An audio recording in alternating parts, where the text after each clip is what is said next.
Dígame. ¿Nos acompaña en una oración? Sí, pues. Ya pues. Ya.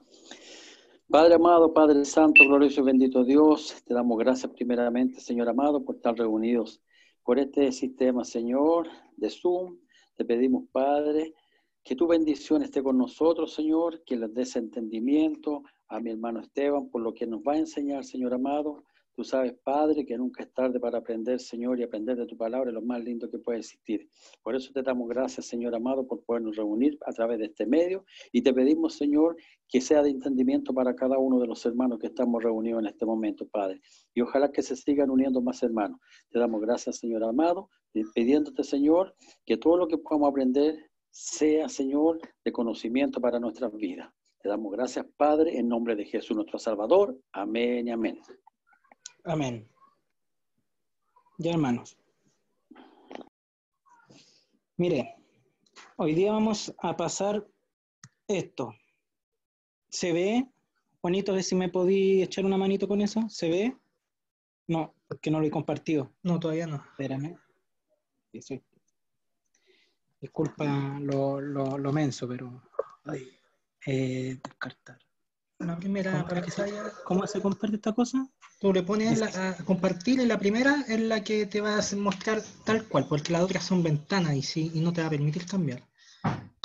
Ahí vemos el... Ahí está. Ya. Ahí. Y ahí. Exactamente. Ya. Disculpa, Juanito, que tu hermano guaso para estas cosas. Ya. Mire, yo me acuerdo que la semana pasada les comenté que íbamos a ver moneda, medida y esas cosas, pero pasaron dos cosas. Primero, no me alcanzó el tiempo, y segundo, que este tema que vamos a hablar hoy día, si bien es muy conocido, yo creo que este es el tema más conocido que de todos los que estamos acá, el que más hemos tratado, el que más hemos conversado, pero démosle un par de vueltas más a ver si de repente podemos sacarle algo de provecho, que es el contexto en el Antiguo Testamento. Básicamente cómo el entorno de Israel afectó a su historia. Las últimas dos clases, que fueron las dos primeras, ¿Sí? Porque el otro día me paró el carro.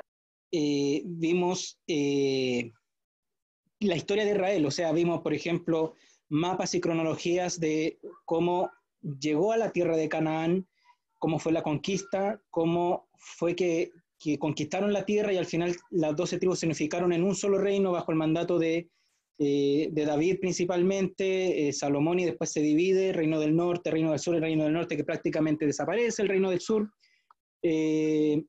exiliado en gran parte, o sea, destruido y una parte exiliada a Babilonia. Después de 70 años vuelven, primero con Zorobabel y 100 años después con Esdras, y ya más tarde con Nehemías. O sea, nosotros en eso ya la cronología bíblica ya la manejamos, los espacios y distancias bíblicas la manejamos, pero ahora la pregunta es, ¿por qué pasó lo que pasó?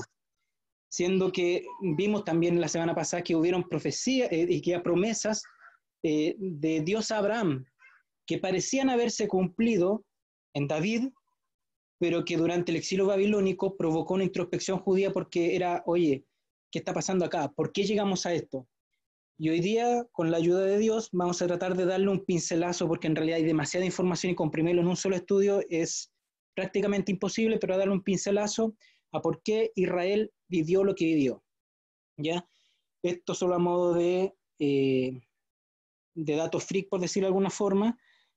Aquí están las 7 maravillas del mundo antiguo, las pirámides de Giza en Egipto, ahí están los jardines colgantes, esto es en Babilonia, que se levantaron bajo el mandato de Nabucodonosor II, que ya nosotros sabemos que estuvo muy relacionado con la historia de Israel. Este es el templo de Artemisa en Éfeso. Esta es la estatua de Zeus en Olimpia, que se erige y se usaba bastante este templo, especialmente por el tema de los Juegos Olímpicos. El Coloso de Rodas, el Faro de Alejandría, en Egipto, que aparte de Alejandría tenía la Biblioteca de Alejandría, que también está muy ligada a la historia de la Biblia, porque ahí fue donde se tradujo la Septuaginta. Y esta de acá es el mausoleo de Halicarnaso, es un mausoleo que levantó la esposa de Mausolo, que era un sátrapa. Ahí vamos a ver que es un sátrapa, era como gobernadores persas, y resulta que cuando murió Mausolo, la esposa Artemisia levantó un monumento a su esposo, y por eso los mausoleos se llaman así, porque viene de esta maravilla del mundo que era un homenaje a Mausoleo, era cuando las mujeres amaban a su esposo. Bueno,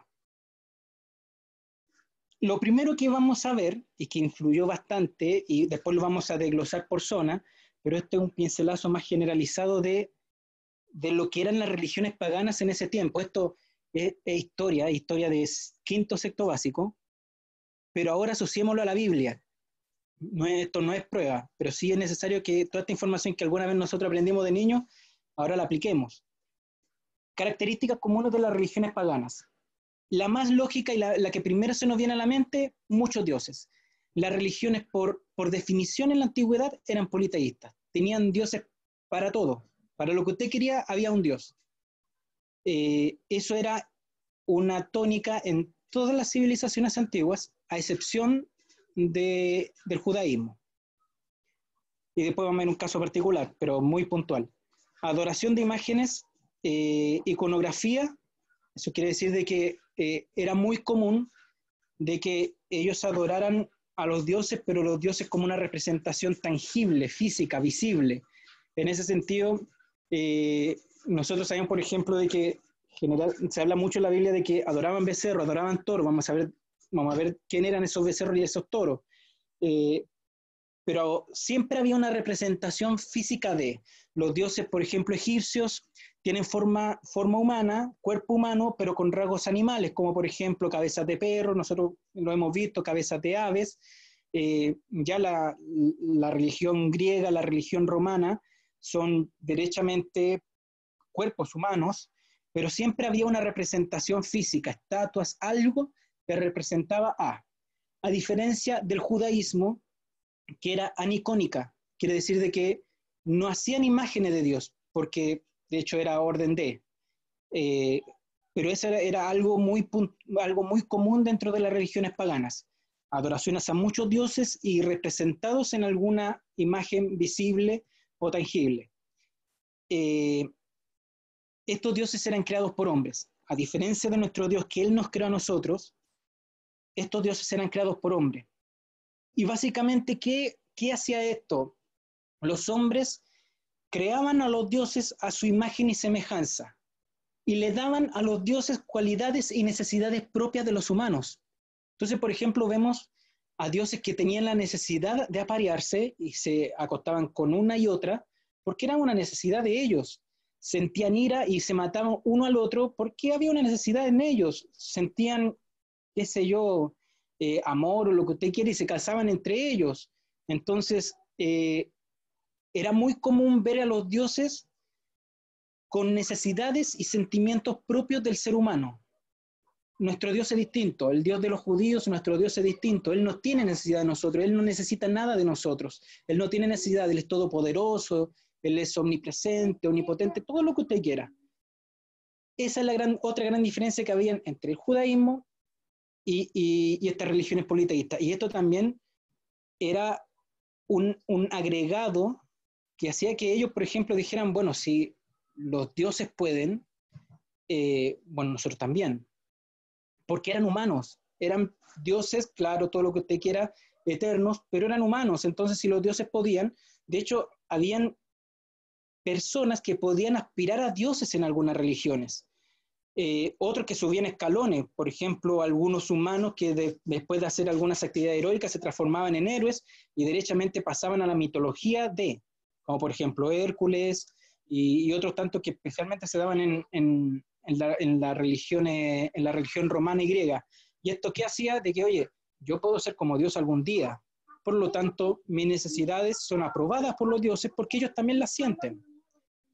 Y lo otro que se daba mucho eran sacrificios para aplacar la ira de los dioses. ¿Qué es lo que pasaba con la religión? ¿Por qué era necesaria la religión? Hay un libro que se llama Dios y Dioses de Antonio Ventué.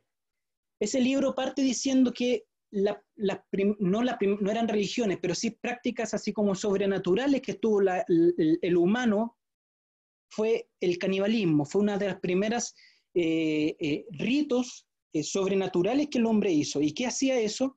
Que cuando yo me comía a otra persona, adquiría, entre comillas, sus poderes. Después de eso, necesitaban... ¿Perdón? No, dale, es Ya. que se había añadido una persona que no se desactivó al tiro. Entonces, era el canibalismo, esto se hacía para adquirir los poderes de otra persona. De hecho, por eso cuando llegaban los misioneros o llegaban hombres blancos a colonizar ciertas zonas en la América o en la Polinesia y se comían a los misioneros, no era una cuestión de que tuvieran hambre, ¿no? Sí, era una cosa de que, oye, ese hombre blanco seguramente tiene superpoderes, si los comemos sus poderes los vamos a asimilar nosotros, y por eso es el canibalismo como práctica sobrenatural, práctica pagana, práctica religiosa, por decirlo de alguna forma. De más que hubo algún caníbal que se comía a los humanos porque le gustaba el sabor de la carne humana, de más que había alguno así, pero en concepto eso era el canibalismo. Pero resulta de que había que empezar a explicar otros fenómenos naturales, la lluvia, las estaciones del año, ¿cómo las explicamos? Obviamente en esos tiempos no estaba la información científica que hoy día está como para poder explicarlo. La rotación, la inclinación de la Tierra, todo lo que usted quiera. Entonces, ¿cómo se explicaba? Con dioses. Entonces, cuando la cosecha era mala, no era porque había mucha lluvia o por una cuestión climática o por una cuestión del mundo, de rotación del mundo, lo que usted quiera, sino que era porque uno de sus dioses estaba enojado. Y de alguna forma había que aplacar su ira. ¿Y cómo se hacía? Con sacrificios. Y aquí vemos sacrificios que van desde sacrificios de animales hasta sacrificios humanos, sacrificios de bebés a los que incluso Israel también cayó, y lo vamos a ver también más adelante. Esto generaba un problema también, porque cuando tú hacías un sacrificio a un dios para que dejara de haber sequía, y le hacías el sacrificio y resulta de que seguía la sequía, solamente había una explicación lógica para eso. Es que no era que el dios no existía, era que tú te equivocaste en hacer el ritual. Entonces seguían haciendo sacrificio, hasta que se acababa la sequía. Es como, esto puede sonar hasta pretencioso, que puede sonar hasta feo, pero es como de repente en la iglesia, es como, oye, oramos y si Dios me oye es porque Dios está conmigo y me responde, y si no me responde no es porque te faltó fe a ti, po. O sea, si no, oren, po. Y si no salió el demonio fue porque le faltó fe, po, porque no clamaron fuerte. Entonces tampoco nosotros estamos librados un poquito de eso que también se daba en la religión en general en el mundo. Ahora, estas son características comunes entre todas las religiones de la antigüedad en contraste con el monoteísmo. Si se van a dar cuenta en todo esto que nosotros hablamos, no compartimos absolutamente nada con el judaísmo. Habían categorías de dioses. Siempre en el panteón de estas religiones había un dios principal. En Egipto estaba Amón, en Roma estaba Zeus, Júpiter, que es lo mismo que el Zeus griego, y siempre había un dios principal. En el panteón cananeo también había uno, y no era Baal. Y así todos tenían un rol importante, o sea, tenían un dios importante, pero además ese dios importante tenía cierta afinidad o estaba ligado al rol del gobernante.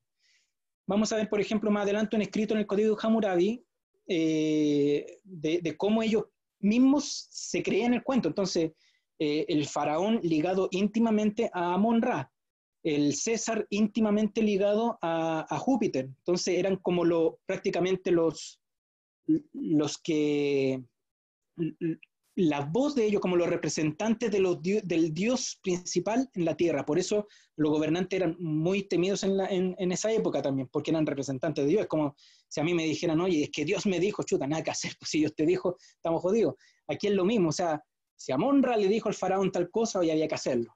Punto, no había más cosas, no había más vuelta que darle. Otra cosa que se generó en estas religiones paganas fueron filosofías abstractas. ¿Qué quiere decir? De que no solamente explicaban fenómenos naturales, por ejemplo, tú ves el sol, el dios del sol, ves la luna, la diosa de la luna, sino que en algunas religiones empezaron a ver dioses de valores. Entonces estaba la diosa del amor, el dios de la belleza, la diosa de la riqueza, la diosa de la verdad, el dios de la mentira. Entonces, aquí se explicaban cosas de una manera sobrenatural. No era una cosa inmoral, no era una cosa que fuera poco ética, era que los dioses estaban actuando. Entonces, la verdad, en algunas culturas, que los conceptos morales fueran divinificados, hizo que esas culturas en particular fueran muy inmorales. Y esos pueblos inmorales porque era normal, porque los dioses lo permitían, los dioses eran así, entonces esas culturas inmorales en algún momento afectaron al pueblo de Israel también. Se habla de sacerdotisas cúlticas que eran prostitutas, y eran sacerdotisas bueno, más adelante para no adelantarme.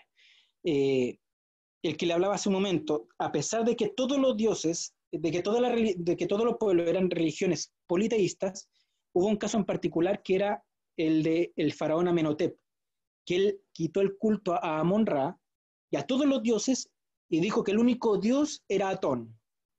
Esto no tiene nada que ver con el judaísmo. Algunos pueden pensar de que, oye, en realidad este dios Atón era el dios Jehová y este faraón, no, la verdad es que él se trató de aprovechar políticamente esta situación y cambió no solamente el sistema religioso, sino que también como él era el representante de este dios Atón en Egipto, y solamente era ese dios, obviamente lo que él decía era ley, sin importar si estaba pasando a llevar todas las tradiciones politeístas del antiguo Egipto. En este sentido se ganó mucho enemigo, así que en realidad este dios monoteísta Atón en Egipto duró menos con cambio. Ya. Religión pagana en la literatura. Todos tratan el tema de la creación en su historia. De alguna u otra forma todos hablan de la creación. Y en esto usted va a encontrar mucho escrito, y por eso lo quise incluir, porque a pesar de que es quizás conflictivo poder hablar de esto, porque vamos a encontrar muchos hermanos que efectivamente creen de que la Tierra se hizo en 7 días cronológicos, pero no necesariamente es así. O sea, yo, en mi postura personal, yo creo que no es así. Yo creo que cuando se habla de días, de 1, 2, 3, 4, 5, 6, es como un proceso. Entonces, pero esa es mi postura. Entonces, pero es un poco saber de que todas las religiones explican esto, y más aún todas las religiones entre los pueblos tienen muchas similitudes en sus relatos, a pesar de que cambian una u otra cosa. Por ejemplo, mitos paganos del diluvio. Está el relato de Unapistim y la épica de Gilgamesh, que esta historia es más antigua de la escrita por Noé, de lo escrito Noé, y en esta se habla justamente de otra forma, sí, porque aquí estamos hablando de una pelea entre dioses, y que uno de los dioses iba a inundar la humanidad, y el dios Gilgamesh le dice, oye, a Unapistim, oye, hácete un barco porque esto se va a inundar. Y él se hizo un barco. Entonces cambian varios matices que no los vamos a entrar a estudiar acá, pero en el fondo hablan de lo mismo. Un Dios que destruye a la humanidad, pero que salva a una familia, que en este caso para los sumerios sería Unapistim, ¿ya? Entonces hay muchos relatos que de repente como que se pueden entrar a confundir entre uno y el otro. Esto es muy importante de repente nosotros saberlo, y quizás darle una vuelta, quizás no ahora, pero sí más adelante, porque justamente por este tipo de cosas dicen de que la Biblia miente, porque dicen, oye, este relato de Noé ya estaba escrito en otra religión y no es una copia de. Este mito el mito de la creación de Adán y Eva es copia de, pero no es así, no necesariamente es así. Puede que tengan algunas influencias literarias, porque muchos de estos escritos sí fueron escritos en Babilonia, entonces quizás tuvieron alguna influencia literaria, pero en el fondo esto hay que entenderlo como el concepto de lo que busca el relato. Por ejemplo, la creación, lo importante no es, a mi modo de ver, no es saber si la Tierra se hizo en 7 días cronológicos, o si se hizo en un lapso de tiempo mucho mayor, aquí lo importante es saber de que Dios lo creó todo, de que Dios es el creador. Y si uno se pone a pensar, nada, de hecho, en alguna entrevista en un video de Stephen Hawking, él dice, tiene que haber habido un creador, y generó una polémica entre los oyentes porque Stephen Hawking era ateo. Entonces que él haya llegado a esa conclusión, oye, que tuvo que, no un creador, lo dijo como una fuerza creadora, tuvo que haber existido una fuerza creadora, es porque efectivamente nada se creó de nada, no se pudo haber creado todo lo que conocemos de la nada. Ahí tuvo que haber habido una fuerza creadora, y nosotros creemos que esa fuerza creadora es Jehová. ¿Ya? Texto de adivinación se daba mucho en todas estas religiones paganas que se adivinaban lo que iba a pasar, qué iba a suceder con los imperios, y muchos de estos relatos están escritos, ¿ya? Nosotros era para conocer la voluntad de los dioses, y en Deuteronomio, Levítico y Ezequiel claramente ahí se ve cómo Dios no compartía estas prácticas dentro del judaísmo. Y la literatura ritual, que también hay mucha de esta literatura dando vuelta, que explica cómo la relación de los dioses y los mitos de los dioses estaban directamente relacionados con solamente los gobernantes. Y en el judaísmo pasaba todo lo contrario, y esto, a pesar de que la historia gira en torno a reyes, en torno a profetas, en torno a jueces, es muy importante darnos cuenta que muchos de los relatos están involucradas personas normales, comunes y silvestres. De hecho, en Éxodo 31:3, que lo puse ahí abajo, sale la primera persona que fue llena del Espíritu Santo. Habló Jehová a Moisés diciendo, mira, yo he llamado por nombre a Bezalel, hijo de Uri, hijo de Ur, de la tribu de Judá, y lo he llenado del Espíritu de Dios, en sabiduría y en inteligencia, en ciencia y en todo arte. Esta es la primera persona de la que se tiene registro bíblico que fue llena del Espíritu de Dios. Así como también la historia de Simeón, cuando fue presentado Jesús fue presentado en el templo, y Simeón alza sus brazos y hace su famoso cántico. Le hacen un prefacio a Simeón diciendo que era una persona llena del Espíritu de Dios. Y fíjese que ese lleno del Espíritu de Dios es muy diferente al lleno del Espíritu de Dios que nosotros como pentecostales conocemos. Y aún más, hay historias que relata la Biblia y que tienen a protagonistas a personas que las más impensadas. O sea, yo creo que en un relato egipcio nunca vamos a encontrar un relato de un dios, de un faraón y de una prostituta actuando, y de un dios actuando por medio de una prostituta. Y sin embargo, sí lo encontramos en los relatos bíblicos. Y la historia de Rahab, que protegió a los espías. Entonces, vemos que Dios no era exclusivamente de los gobernantes. Dios era exclusivamente de su plan.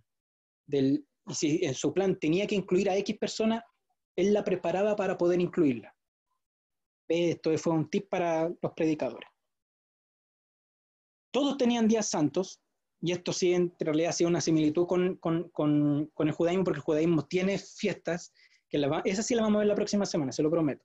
Tenían fiestas, y eran muy conocidos, por ejemplo, fiestas de las fertilidades, las festividades de la luna, incluso tenían días de buena y mala suerte en algunas culturas. ¿Ya? Y esto es muy importante. Todos, o sea, habían muchos que tenían nociones de vida más allá de la muerte. Unos creían que no había nada más, otros sí creían que había algo más. Por ejemplo, ¿quiénes creían que había algo más? Los egipcios. Por eso las momias, porque lo embalsamaban, preparándolos para la vida del más allá. Y en el mito de Osiris y Set, este es muy interesante porque el mito de Osiris y Set, si bien es antiguo, hay muchos historiadores, no necesariamente bíblicos, que hacen una similitud entre Jesús y la religión egipcia, porque en la religión egipcia se habla de que Set mata a Osiris y Osiris muere, pero muere y después resucita, y ese ciclo de ascenso y descenso explica, por ejemplo, la vida más allá de la muerte para los egipcios, algo que es muy parecido en el cristianismo, porque Jesús muere y desciende, pero también resucita, y es gracias a esa resurrección que la gente también, nosotros, los hijos de Dios, los cristianos que creemos en Cristo y le hemos aceptado en nuestro corazón, creemos de que algún día vamos a compartir su vida más allá de la muerte, así como lo hacían los egipcios. Claro que ellos en otra esfera, pero el concepto es el mismo. Quiero que se entienda, no estoy diciendo de que haya uno que esté mal, otro que esté bien, no, el concepto es parecido. Pero habían otros que decían, oye, más allá de la muerte no hay nada. Y en esta misma época de Gilgamesh, la que hablamos hace un rato, la de Utnapishtim y el diluvio que hubo para los sumerios, hay una parte que dice, Gilgamesh, ¿hacia dónde corres? La vida que persigue no las encontrarás. Cuando los dioses crearon a la humanidad, le impusieron la muerte. La vida la retuvieron en su mano. Eso quiere decir que la vida se acaba aquí y a ti y tú vives lo que tengas que vivir, porque el día en que te mueras no va a haber nada más allá de ello. Así que tú, Gilgamesh, llena tu vientre, día y noche, vive alegre, haz de cada día un día de fiesta, diviértete y baila noche y día. Y esta fue una tónica de los persas y probablemente también de los romanos, y por eso cada vez que tenían fiesta eran tan desatados, porque no había nada más allá después de la muerte. Y de hecho de esta frase, de una de esas traducciones viene la palabra carpe diem, que también se usa, es como, oye, disfruta la vida, hazlo todo, todo, practícalo todo, hazlo todo, porque no hay nada más allá de esta vida. Y como usted sabe, después de, bueno, ese hazlo todo, es muy peligroso. Ya, esto es meramente informativo por si algún día lo quiere saber. Edad de piedra, la edad de bronce, la edad de hierro, esto sí explica muy bien un poco, a ver, por ejemplo, la edad de hierro permitió mejores armaduras y mejores armas, y se condice esta edad de hierro con la llegada de David, o sea, a ver, con la monarquía. ¿Qué significa esto? De que se pudo generar se pudo preparar mejor militarmente, y esta llegada a la edad de hierro, este descubrimiento del hierro, por decirlo de alguna forma, coincide con la conquista de la tierra de Canaán, ¿ya? Bueno, más adelante vamos a ver también el periodo helénico y el periodo romano, que sería el periodo intertestamentario. Pero esto es, insisto, es meramente informativo, pero creí que sería bueno tenerlo ahí en sus diapositivas que le voy pasando mes a mes. Que diga semana a semana, disculpe. Me extendí mucho. Los sumerios. Esto se lo voy a dejar para que usted lo lea después. Estas son las ciudades más importantes que nos importan a nosotros respecto a los sumerios. Los sumerios son, son la base de lo que fue el imperio acadio, el imperio asirio y el imperio babilónico. Así que entender a los sumerios es básicamente entender la base de lo que serían después estos grandes imperios, ¿ya? Aquí, después usted lo lee, está Ur de los Caldeos, que para nosotros es conocida porque ahí es de donde viene Taré y Abraham, está Larsa y está Erech. Ahí después usted busca las cifras bíblicas para que sepa de dónde son esas zonas, pero esas zonas están acá y son compartidas después con los otros imperios. Por eso, por ejemplo, Erech se nombra en Esdras, a pesar que en Esdras ya no estaba el imperio sumerio, pero sí estaba el imperio persa. El imperio persa ocupó lo que era el imperio babilónico, toda su zona, en gran parte. Los sumerios usaban paneles de ladrillo. Nosotros, a ver, esto básicamente ustedes después lo leen, ¿cierto? Que me atrasé un poquito, me entusiasmé con lo de las religiones. Nosotros tratamos de, en nuestra imaginación, concebir la Torre de Babel, que iba a llegar hasta los cielos, y nos imaginamos algo así.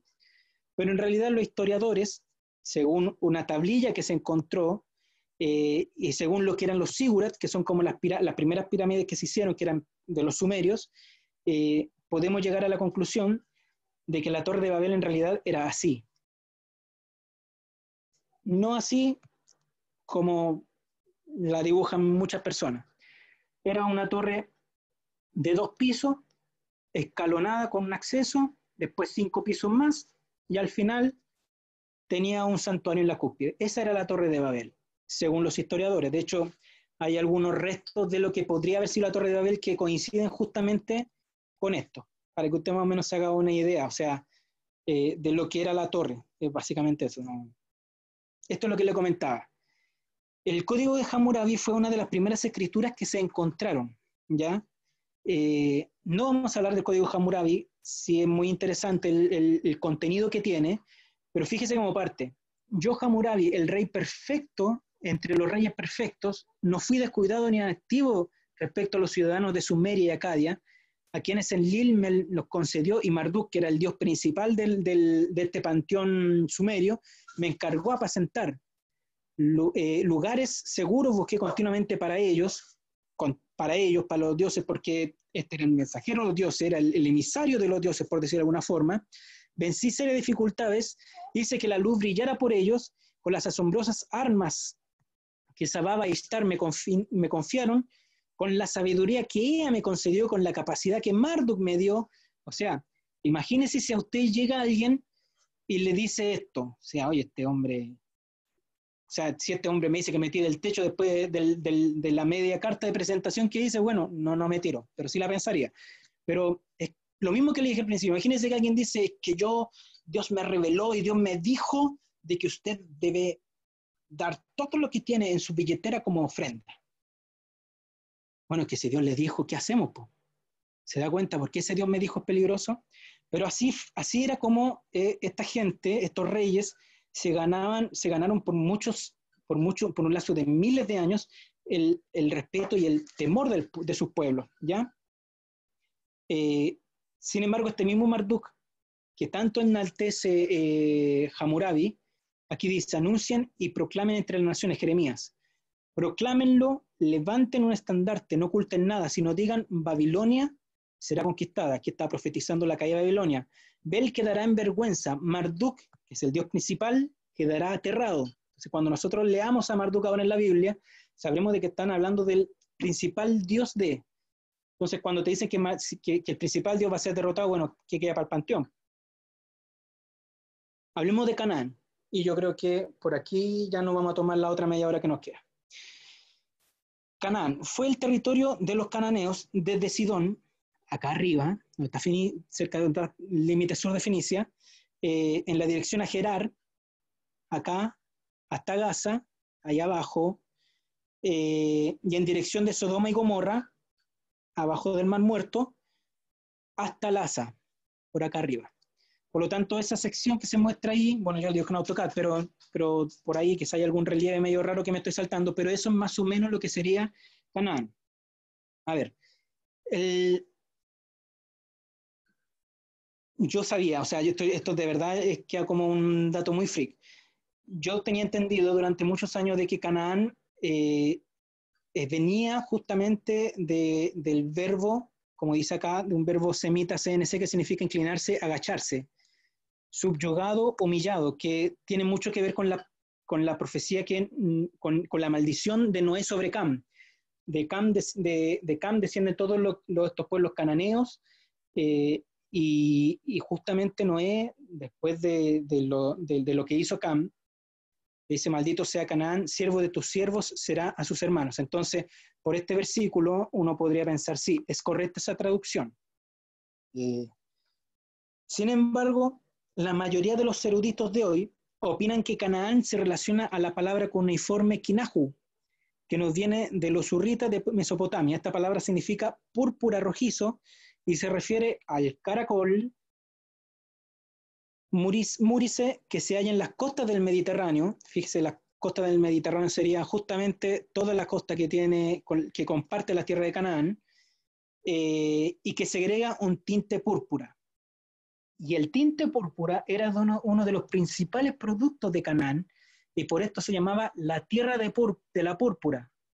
Y de por ahí se piensa de que proviene la palabra Canaán.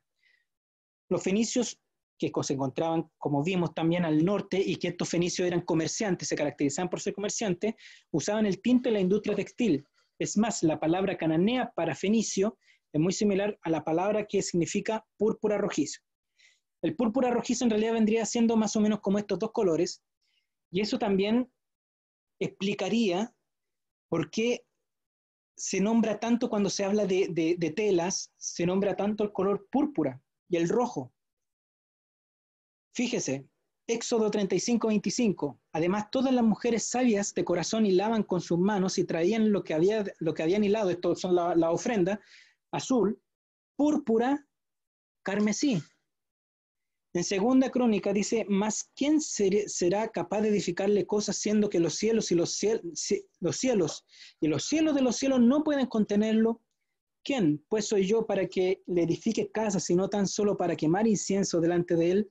Envíame pues ahora un hombre hábil que sepa trabajar en oro, plata, bronce y hierro, los materiales que también lo vamos a ver la otra semana como parte de la geología de la tierra prometida, en púrpura, en grana y en azul, y que sepa esculpir con los maestros que están conmigo en Judá y en Jerusalén.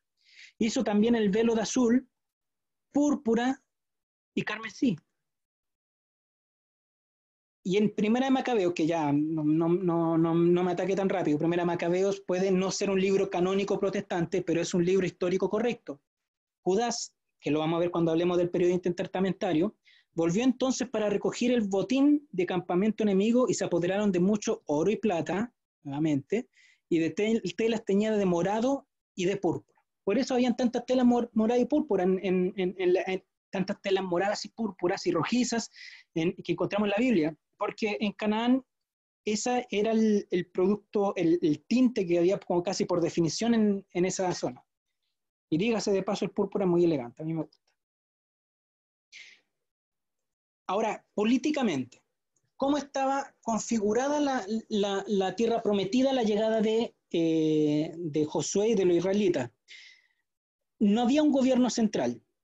La tierra era como si cada ciudad fuera un estado independiente y cada ciudad tenía un gobernador y el consejo de gobernadores era el que regía en la tierra prometida. No era un rey, no había un rey. Por eso, fíjese que es muy interesante, esto yo no lo había asimilado, que Josué 12 menciona 31 reyes contra los cuales los israelitas lucharon al conquistar Canaán. Y no fuera que moría un rey y venía otro, moría el rey y venía otro, y así 31 veces. No, es que cada zona tenía su propio rey, cada ciudad tenía su propio rey, su gobernador, y la agrupación de gobernadores era la que gobernaba en esta zona. Eso también nos ayuda mucho a leer Josué ahora, porque no es que hubieran una sucesión de 31 reyes, sino que eran 31 reyes en distintas zonas de Canaán. Ahora, hablando propiamente tal de la conquista, el versículo de este párrafo de Josué 6 es como la base de la conquista. Y será la ciudad anatema a Jehová. Anatema, condena moral, prohibición, persecución que se hace de una persona de una cosa que se considera perjudicial. Y eso, grábeselo. Entre condena moral, prohibición, todo, grábese perjudicial. Y será la ciudad anatema a Jehová con todas las cosas que están en ellas. Y destruyeron a filo de espada todo lo que en la ciudad había, hombres, mujeres, jóvenes, viejos, hasta las bueyes, las ovejas, los asnos, todo. Aquí nadie se salvaba. ¿Cuál era, cómo tenemos nosotros que entender la conquista de Canaán? Primero, que Israel no conquistó Canaán porque fueran merecedores de ella, sino simplemente porque Dios lo quiso así. La tierra de Canaán fue dada a los israelitas en base a la misericordia de Dios, y no por los méritos, no porque Israel fuera más, sino porque el Dios de Israel era superior. Nada más que por eso. No sé, aquí usted se va a dar cuenta de que si usted piensa en todo esto y lo asimila a nuestras propias vidas, va a encontrar muchas similitudes. Órdenes de Dios. Los israelitas atacaron a Canaán porque Dios se lo ordenó. De hecho, no movieron ningún ápice de espada, sino se lo ordenaba primero Dios. Jamás actuaron por, como dice acá, iniciativa propia. Esto no fue el cumplimiento de un sueño de expansión largamente acariciado a Israel. Es más, las escrituras ni siquiera hacen referencia a que Israel tuviera ejército, sino hasta el tiempo de David. Fíjese. O sea, aquí dependían no de una fuerza bélica, dependían solamente de Dios. Y ellos lo entendían así. La guerra como un modo de vida. Fíjese que a pesar de que hasta la conquista básicamente, pero después igual sabemos que hubo muchas guerras para Israel, las guerras contra Canaán nunca llegaron a ser modelos de vida para las acciones posteriores de Israel. Y básicamente, ¿por qué era? Porque la voluntad de Dios para su pueblo en el mundo fue indicada por primera vez en Génesis. Bendeciré a los que te bendijeren y a los que te maldijeren maldeciré. Y serán benditas en ti todas las familias de la tierra. No podía ser todas las naciones benditas si Israel se transformaba en una nación bélica. Sin duda fueron bélicos por orden de Dios para poder conquistar Canaán, pero no era su modelo de vida, no era su visión de vida. ¿Ya? El botín. Apoderarse del botín enemigo derrotado era práctica común en ese día, en los otros pueblos. Pero la palabra de Dios prohibió a los israelitas que tomaran botín personal de los pueblos conquistados. Todo debía ser consagrado a Jehová. Plata, oro, utensilios, todo. Sale en Josué 6 y ahí lee usted después la cita. Sin embargo, habían algunas personas que no acataron, como Acán, y que fue duramente castigado. Todos los israelitas los apedrearon, los quemaron después de apedrearlo. Así de sangriento. Pero esto es como es cuando nosotros leemos la historia del alfarero. Es como decir, oye, si necesitas sacar algo de mí y que me duela, hazlo, pero sácalo. Entonces nosotros no tenemos que ver esto simplemente como un acto sanguinario de un Dios sangriento, porque no es así. Que Dios necesitaba que su pueblo no se contaminara. Por eso hay actos que de repente parecen muy, muy sangrientos, pero hay que darle de repente una vuelta desde el otro punto de vista, no desde el punto de vista humano, sino, oye, ¿cómo hacemos que entiendan? Porque le estoy diciendo que todo tiene que ser consagrado a Jehová y aún así no aparece el desubicado, por decirlo de alguna manera chilena, que igual no hace caso. Entonces había que hacerlo pasar por el fuego al pueblo, si se puede decir de alguna forma. Espero que usted me entienda la idea. En cuanto a la esclavitud, cuando los israelitas entraron en Canaán, pudieron haber seguido 3 cursos de acción: haber matado a los cananeos, haberlos sacado de la tierra prometida, o haberlos convertido en esclavos. Y al parecer, los israelitas no tuvieron mucho tapujo en esclavizar a los cananeos. Y destruyeron a filo de espada todo lo que en la ciudad había: hombres, mujeres, jóvenes y viejos.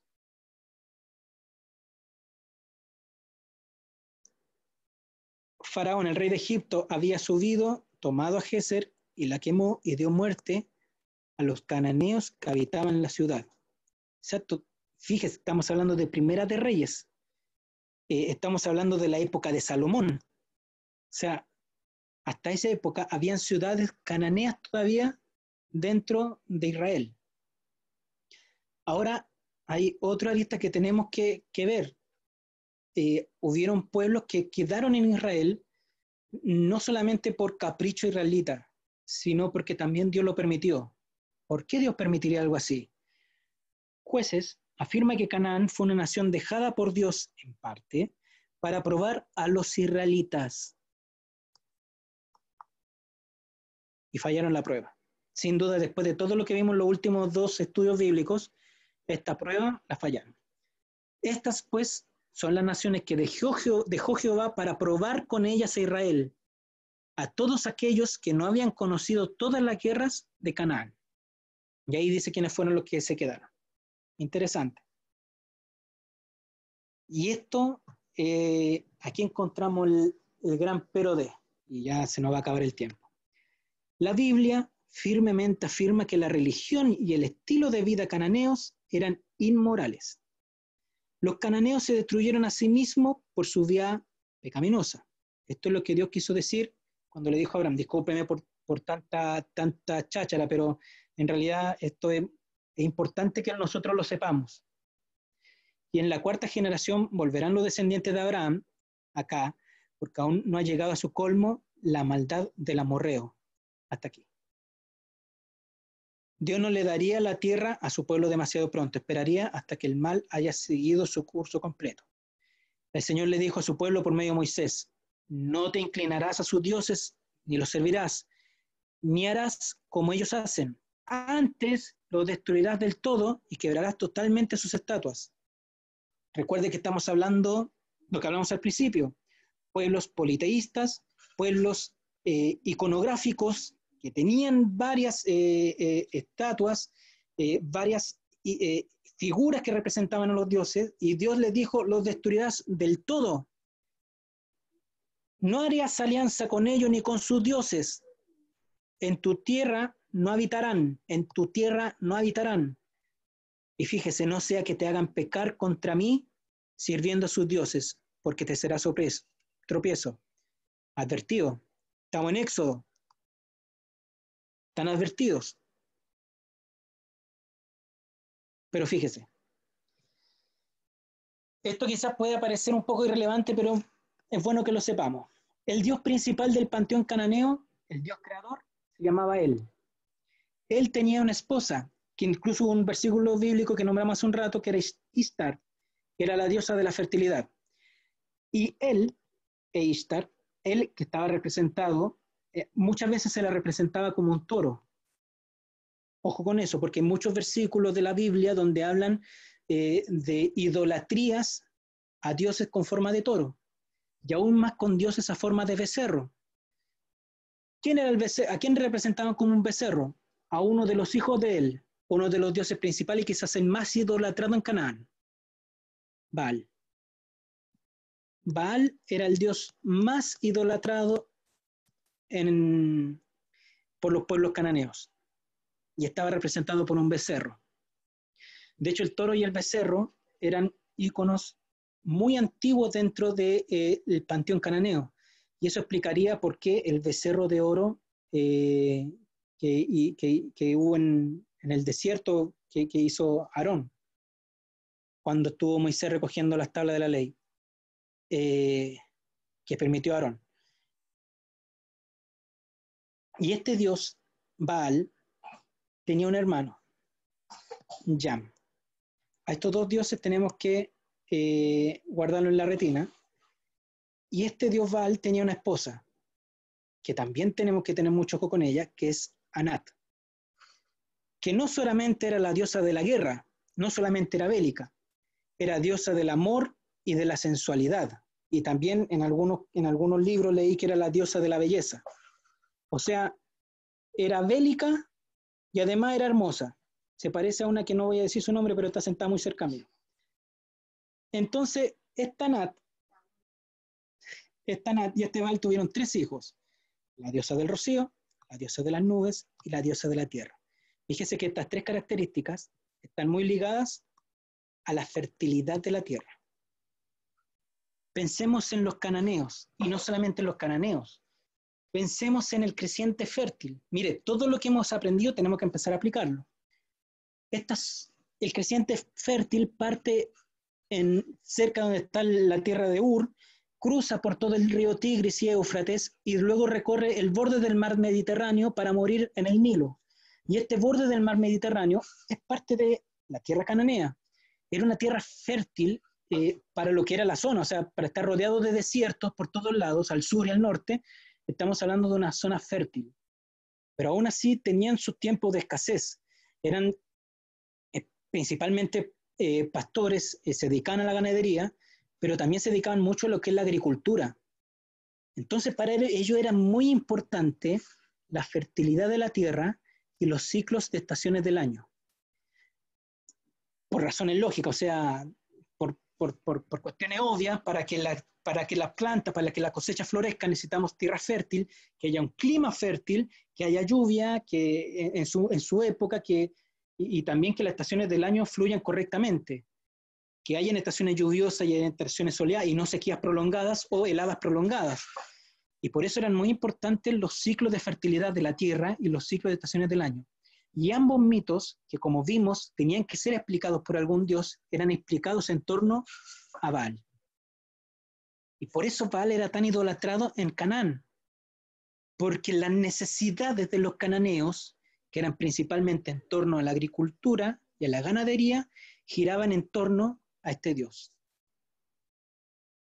También hay otros dioses, Cotar, que era el dios de la artesanía, que es muy importante, Mot, dios de la muerte y del inframundo, Chapash, dios del sol, y Atar, dios del lucero del alba, que en realidad no pesa mucho. Fíjese cómo explican, cómo se explica, después voy a hablar después. Hay 2 mitos, el de Yam, la guerra de Yam contra Baal, y la tierra de Mot contra Baal.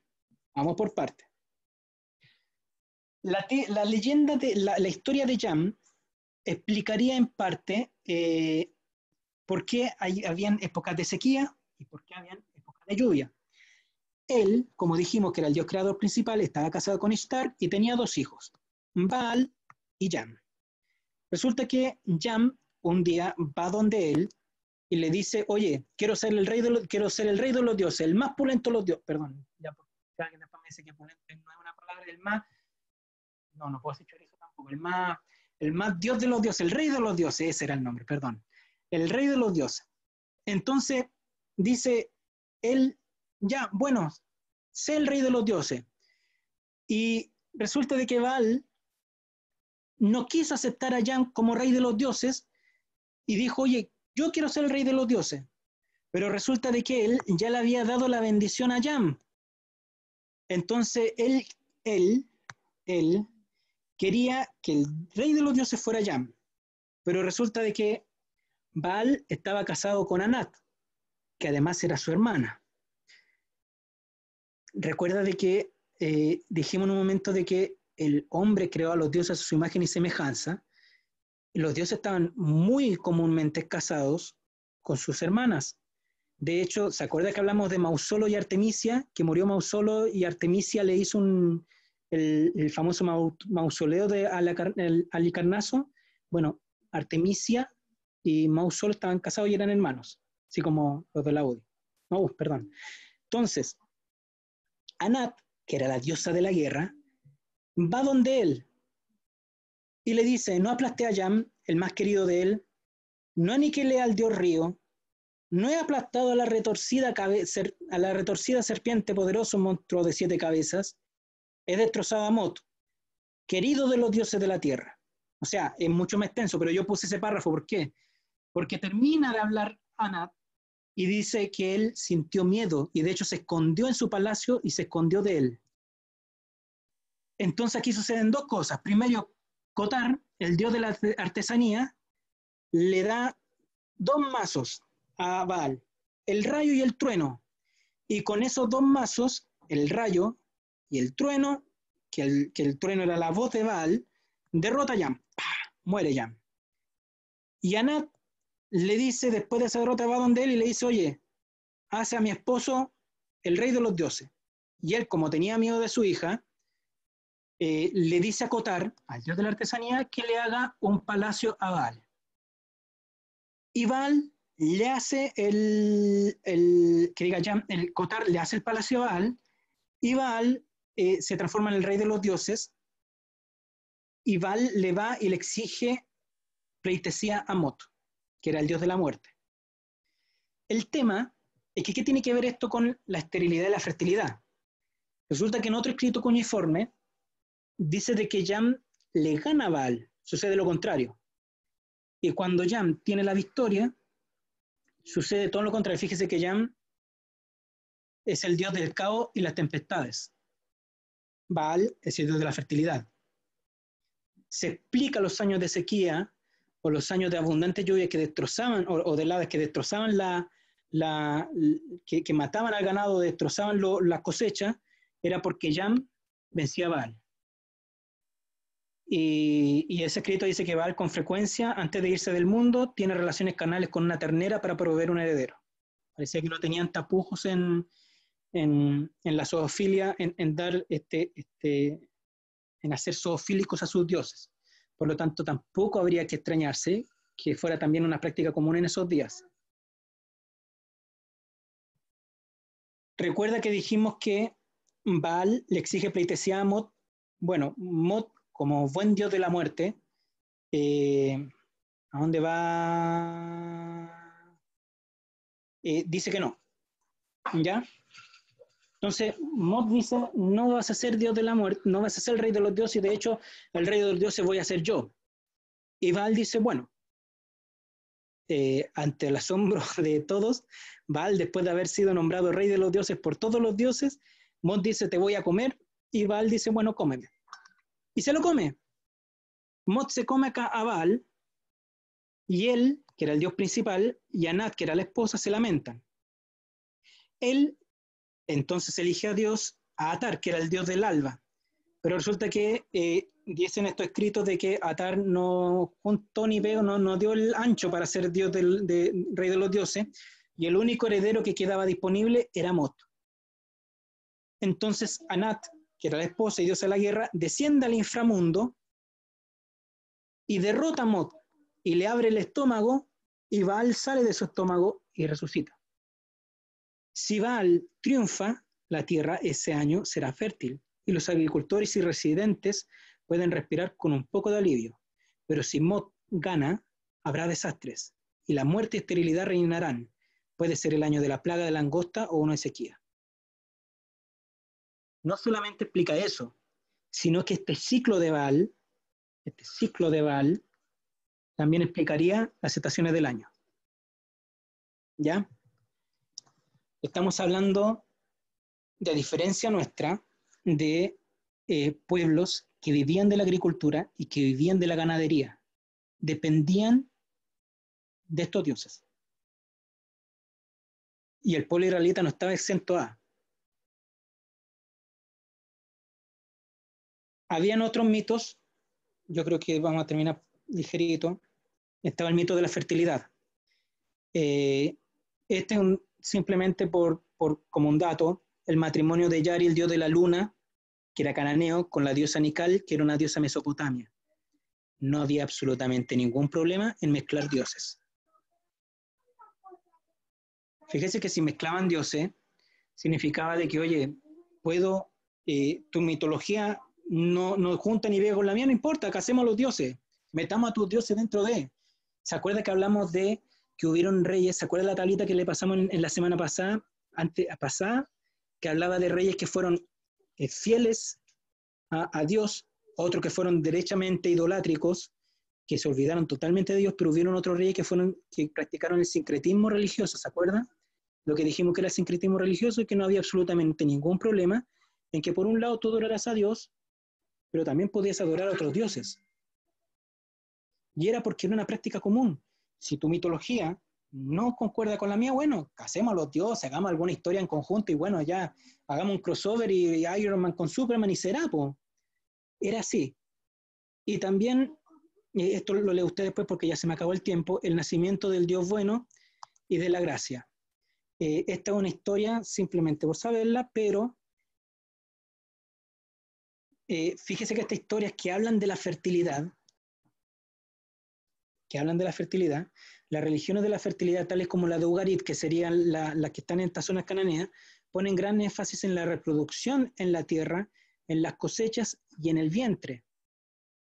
Y este énfasis de reproducción, de fertilidad de la tierra, la ligaban mucho también con la fertilidad humana. Entonces, si las sacerdotisas eran fértiles, probablemente la tierra también iba a serlo.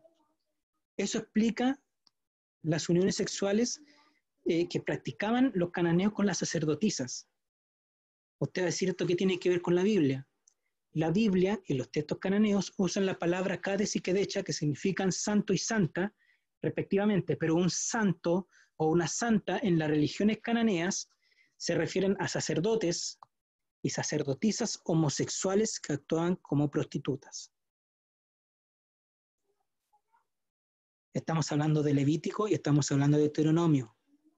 Y así como les dijo también en Éxodo, oye, cuidado, no te metas con esos dioses porque vas a caer, te pueden hacer caer.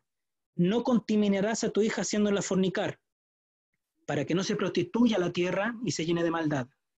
No haya ramera, Kedecha, entre los hijos de Israel, ni haya sodomita, Kadesh, entre los hijos de Israel. Que no haya prostitución cúltica dentro de tus hijos, porque si hay prostitución cúltica significa de que metiste la religión dentro del pueblo, metiste estos ritos de fertilidad dentro del pueblo, confiaste en estos dioses de fertilidad en vez de confiar en mí. Y fíjese, estamos hablando de Segunda de Reyes, del rey Josías, estamos hablando del cuarto rey antes de que fuera el exilio babilónico. Quiere decir que pasó mucho tiempo entre Levítico y Deuteronomio y Josías. Y una de las reformas de Josías, que fue el último rey bueno que tuvo Judá, además derribó los lugares de prostitución idolátrica que estaban en la casa de Jehová, en los cuales tejían las mujeres tiendas para Acera. Acera, que es Ishtar, la esposa de él.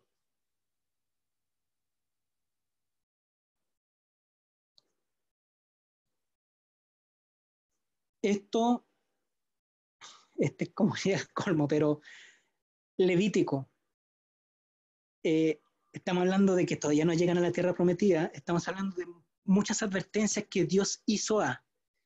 Dirás asimismo a los hijos de Israel, cualquier varón de los hijos de Israel o de los extranjeros que peregrinan en Israel, que dieres de su simiente a Moloc, de seguro morirá. El pueblo de la tierra lo apedreará con piedras. ¿Quién era Moloc? Era un dios al que le ofrecían sacrificios, y no cualquier sacrificio, eran sacrificios de bebés. Y Jehová le dice al pueblo, en Levítico, hermano Levítico, cualquiera que le diere su simiente a Moloc de seguro morirá. No lo vayas a hacer. Jeremías. Y edificaron altares a Baal, los cuales están en el valle del hijo de Hinnom, para hacer pasar por el fuego sus hijos y sus hijas a Moloc, lo cual no les mandé, ni me vino el pensamiento para que hiciesen esta abominación, para hacer pecar a Judá. Con esta diapositiva vamos a terminar. Sabemos que los hebreos vivían como vecinos de los cananeos y que conocían su estilo de vida como visión, religión y literatura. De hecho, muy probablemente habían algunas bendiciones israelitas que estaban influenciadas por los cananeos. Esto, aunque les suene hereje, pero es muy probable, es como cuando hablamos de que hubieron quizás algunos relatos que estuvieron influenciados literariamente, como el de Unat Pishtim, el relato de Noé influenciado literariamente por el relato de Unat Pishtim. Asimismo pueden haber algunos relatos cananeos que influenciaron también en la vida de los israelitas.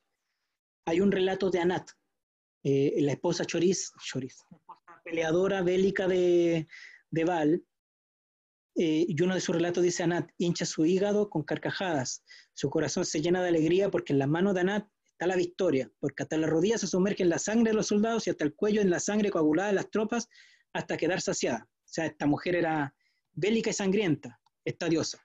Pero siempre después de esto, después de la guerra, después del belicismo, se habla de ella como si fuera, como si gracias a eso pudiéramos llegar a esto, que estaba directamente ligado a su esposo, que era Baal. Ella saca agua y se lava, con rocío del cielo, cordura de la tierra. Y esos términos, bueno, cuando Isaac bendice a Jacob, y Jacob lo engaña y lo bendice, Dios pues te dé del rocío del cielo y te dé la grosura de la tierra. Y después cuando bendice a Saúl, dice entonces Isaac, su padre, le habló y le dijo: he aquí será tu habitación en grosura de la tierra y del rocío del cielo. Es imposible que no podamos relacionar, por lo menos en un concepto literario, eso, en un concepto literario, las bendiciones de Isaac con estos escritos en torno a la diosa Anat. Y eso lo vemos. Sabemos que los hebreos vivían como vecinos de los cananeos y que conocían su estilo de vida como visión, religión y literatura. Muchas veces los hebreos adoptaron la religión cananea. Y aquí el medio del asunto. Piensa en el becerro. El becerro, recuerde que Baal se representaba como un becerro. Cuando hablemos de becerros estamos hablando de Baal. Piensa en el becerro que Jeroboam hizo en Betel y en Dan, que sale en Primera de Reyes 12. O recuerde las frecuentes referencias a objetos cananeos tales como Ishtar o esculturas. Ahí le dejo todas las citas bíblicas para que después usted las lea.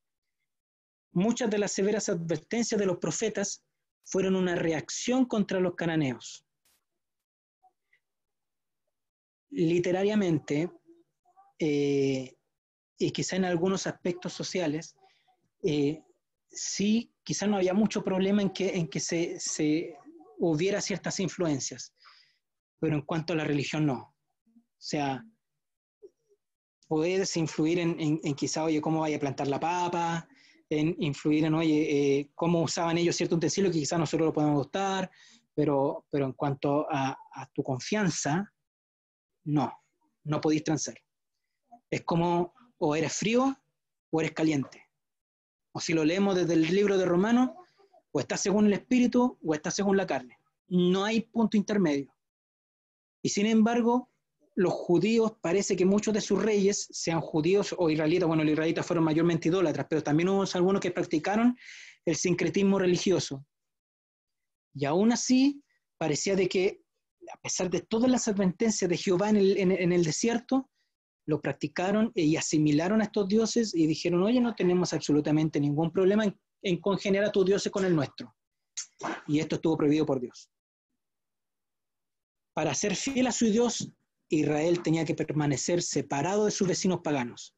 No se atrevía a jugar con lo que Dios llamaba abominación e inaceptable a sus ojos. Jehová y su portavoz desafiaban a Israel, los profetas desafiaban a Israel a vivir por encima de las culturas que los rodeaban, a separarse de ellas y a ser un testigo y un desafío para ellas.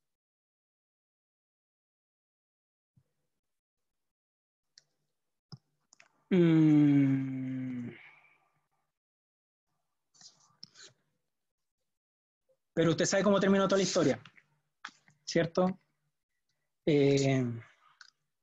Israel, lo voy a repetir, como me acaba de decir mi señora, Israel metido hasta las patas.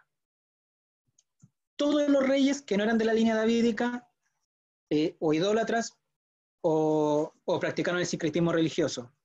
Ninguno fue fiel a Jehová. ¿Qué pasó con Israel? Llegaron los asirios, hicieron desaparecer las 10 tribus. Y los pocos judíos que no eran tan peligrosos y que quedaron ahí, al final terminaron fusionados con los otros pueblos que los asirios hicieron conquistar. Los samaritanos eran una mezcla de, y si bien intentaron permanecer dentro de sus prácticas judías, hubo muchos sincretismos religiosos porque los invadieron otros pueblos. Judá, si bien hubo esfuerzos de algunos reyes por ser fieles a Dios, terminaron en Babilonia. Por eso es importante este estudio, hermano. Y por eso yo lamento que haya sido quizás hayamos pasado tan cortito, pero era necesario darle una vuelta. Porque todo lo que hablamos las últimas 2 semanas, toda la historia de Israel que hablamos de por qué pasó lo que pasó, o sea, que vivieron lo que vivieron, por qué pasó, lo vimos hoy día. Porque Jehová les dijo lo que tenían que hacer y no lo hicieron. Y no solamente no lo hicieron, sino que continuaron practicándolo. Y eso es una advertencia a nosotros. Porque, tal como lo dije hace unos minutos, Pablo se lo dice a los romanos: o andas por el espíritu o andas por la carne. Juan se lo dice en Apocalipsis: o eres frío o eres caliente. No hay término medio. No hay término medio. Y que el Señor nos ayude a nosotros. Con esto debería quedarnos, creo, un poquito más claro por qué Israel cayó. Ellos tenían necesidades.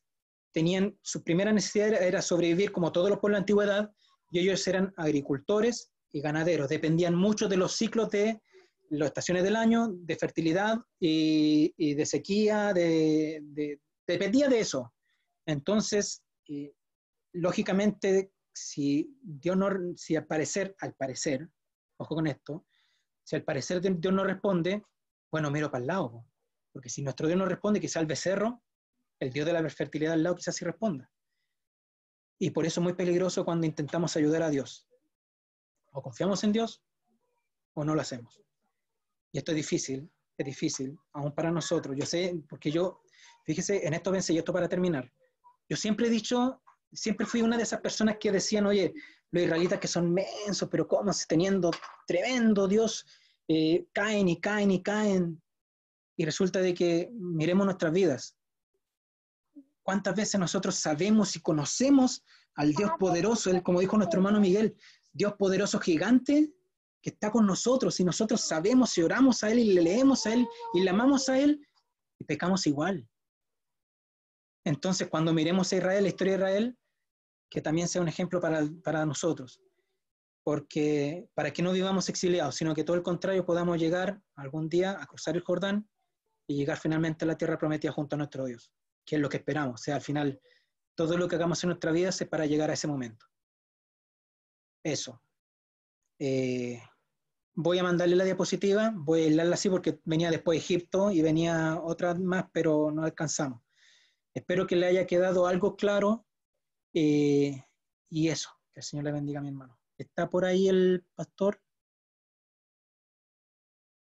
No, no está. Mi hermano Fernando, si nos puede despedir con una oración.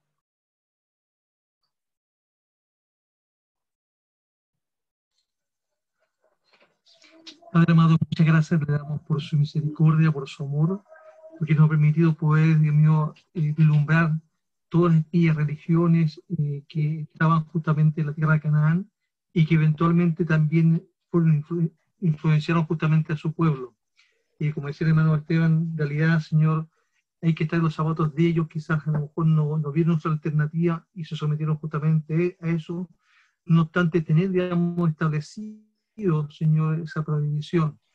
Permita, Dios mío, que esta enseñanza que hemos recibido también sea, digamos, un ejemplo para nosotros, para que nosotros en sí permanezcamos fiel a usted, porque usted es el Dios poderoso, es el Dios que nos ha sacado de la tierra de Egipto, espiritualmente me refiero, y nos ha cambiado nuestra forma de ser, nuestra forma también de servir, nuestra forma también de dirigirnos en esta vida, mientras esperamos el regreso de su Hijo, y esperamos que usted nos pueda, Dios mío, dar esa gracia bendita para permanecer apartados del mundo, separados para usted, Señor, con la convicción de que usted es el único Dios que merece toda honra, toda gloria. Nosotros debemos ser solamente sus siervos, dedicados justamente para servirle a usted y para exaltar y enaltecer su santo nombre. Suplicamos su bondad y misericordia y permita que algo haya quedado en nuestras mentes, algo que haya en nuestro conocimiento, que nos sirva el día de mañana, Señor, para poder entregar el mensaje y también para poder enseñar, Señor. Permita por misericordia seguirle dando más gracias a nuestro hermano Esteban para que nos pueda entregar estos conocimientos que sin lugar a dudas nos ayudarán, Señor, porque nos abren el conocimiento, Señor, una nueva perspectiva para ver lo que es su palabra, Señor. Permita bendecir a toda su iglesia representada por mis hermanos que están en este lugar. Y se lo suplicamos todo en el nombre de su Hijo, nuestro Salvador Jesucristo, esperando también que usted también restaure y guarde a su siervo, Señor. Se lo suplicamos todo en el nombre de su Hijo, nuestro Salvador Jesucristo. Amén. Amén. Bendiciones, mi hermano. Igualmente, bendiciones para todos. Chao, les mando el estudio ahora. Bendiciones.